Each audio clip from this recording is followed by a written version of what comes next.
বাংলা ক্যালেন্ডারে আজ পৌষ মাসের শেষ দিন।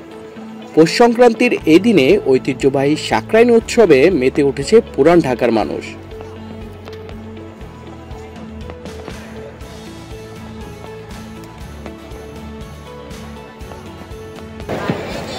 ঢাকার আকাশে উড়ছে নানান রঙের ঘুড়ি।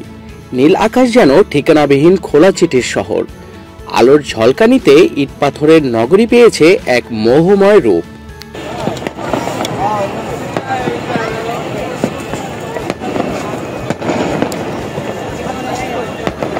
রংধনুর ৭ রং হয়তোবা এর চেয়েও বেশি।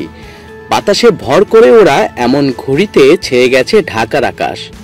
হরেক রকম নকশাদার ঘুড়ির সুতোয় সুতোয় কাটাকাটি। হার জিত যাই হোক না কেন, আনন্দটাই আসল।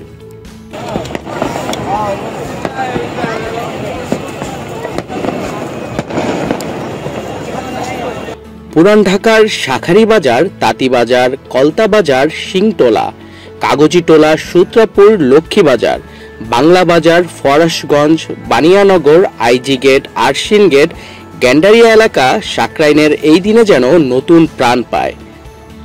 সাকরাইনের উৎসব পরিসর এখন আগের চেয়ে ব্যাপক। দিনের প্রথম পর্বে চলে ঘুড়ি কাটাকাটির প্রতিযোগিতা।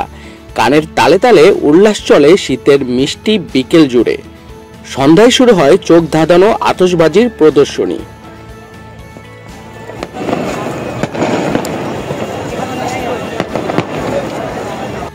তবে এবার নানামুখী বিধিনিষেধের কারণে ৪০০ বছরের পুরনো সাকরাইন উৎসব চলছে কিছুটা ঢিলেঢালা ভাবে।